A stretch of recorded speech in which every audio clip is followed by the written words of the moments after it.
What's up, everybody? Welcome back to the channel. I'm Austin from the Real Cinema Squad, and today we're coming at you with a quick video to discuss this news about George Lucas and his comments at the 77th Cannes Film Festival. So every year, this Cannes Film Festival brings out pretty notable names and some really fancy art films and bigger notable films that get chosen to be shown here.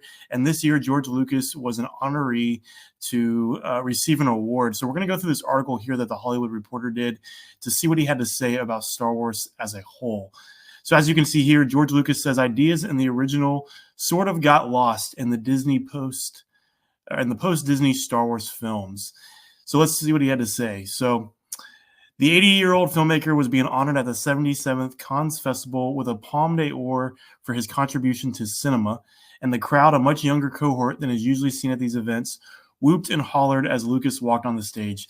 Now, this is really just cool to see. I think George Lucas is still getting the praise he deserves. I mean, there's so many people out there that are critics of him, and it's really nice to see that there are younger fans out there that are really giving him the respect and the contribution that he's brought to film as a whole. So let's scroll down a little bit here and get to the Star Wars piece. Really, this article talks a lot about his contribution to film, American Graffiti, the award that he is receiving. But right here, so Star Wars is the franchise most folks in the audience came to hear Lucas discuss, and the director did not disappoint. He talked about securing licensing and merchandising rights for the first film, something unheard of at that time. The studios did not have licensing departments. It took longer to design a toy than it did to make a movie, he recalled, and how he got control of the sequel rights in part because Fox at the time was teetering on bankruptcy. They didn't have faith in the movie, Lucas said. The studio was going bankrupt anyway. They had a lot of movies already, and they were desperate.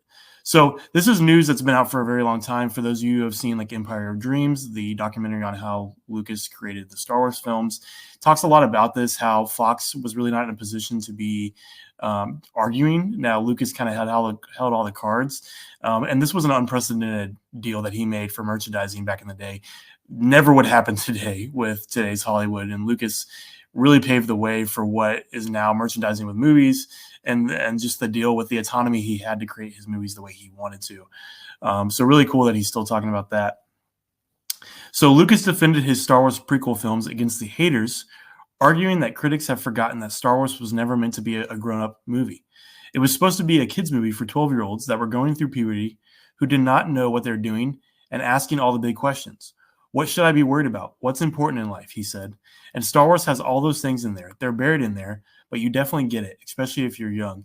So this is another thing. I know we talked about this in our Phantom Menace 25th anniversary video, and just how there's so many people out there that hated on the prequels because they said they were too silly or they had goofy moments like Jar Jar, etc. And, Lucas made these films for kids. He wanted to give kids hope who are growing up in a world where they had questions about, how to be heroes, how to be courageous, how to deal with people who were corrupt or people who didn't do things the way they should.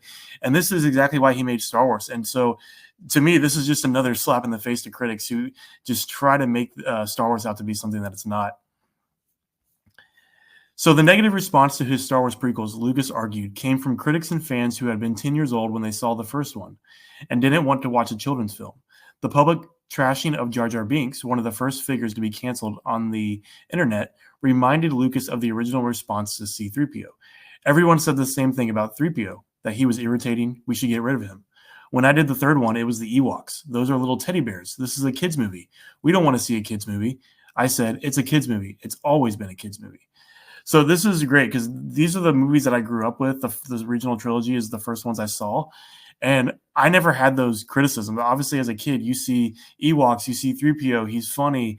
You see all these characters, and you have this sense of whimsy. You have this sense of escapism. And I think today, too many people, too many grown-ups that are cynical, too many grown-ups that expect these grand, perfect things from Star Wars, they see these things and they just hate on it because everybody wants to hate on stuff these days. And they're not, enjoying Star Wars for what it was because George created it for kids. And, I think this is just more reason that this is coming from the creator who said, this is why I made it for kids to have a sense of whimsy and have a sense of hope when they're watching these shows. And so, of course, he's putting characters in here that are going to be funny, that are going to make kids laugh. I know plenty of kids who think Jar Jar is hilarious. And so Again, this is just great stuff. So Lucas also defended his decision to go back and clean up his original trilogy using new digital technology to make the film look the way he always wanted it to. So this looks like he's referencing when he went and made the special editions. We did release the original one on Laserdisc, and everybody got really mad. They said it looks terrible, and I said, "Yeah, I know it did. That's the way it looked. That's what it looked like." So I actually have these movies on Laserdisc, so that's a pretty cool call out there. And so many people want the original trilogy to be put on 4K, put in its original edition. I still have the VHSs, and so I can go back and watch them anytime. So this is what he wanted to do. Let him do what he wanted to do. But this last part is really the thing that I think is the seminal moment of Lucas here at the Cannes Festival, and really puts an end to all the people crying out thinking they know exactly what George wants, especially when it comes to Disney. So he said, discussing the Star Wars sequels made after he sold Lucasfilm to Disney in 2012, Lucas said the new corporate bosses got a lot wrong. I was the one who really knew what Star Wars was, who actually knew this world, because there's a lot to it. The Force, for example, nobody understood the Force, he said. When they started other ones after I sold a company, a lot of the ideas that were in the original sort of got lost, but that's the way it is. You give it up, you give it up. So you can see right here that George, these are his feelings about the sequels. These are his feelings about what Disney has done to Star Wars since they bought it. And, so many people out there that have been saying, oh, well, especially Disney, they've been trying to honestly gaslight people, saying that George loves our stuff, George would approve, all that stuff. He says right here that he's the only one that understands Star Wars. And there's people at Lucasfilm like Dave Filoni who, were his apprentices.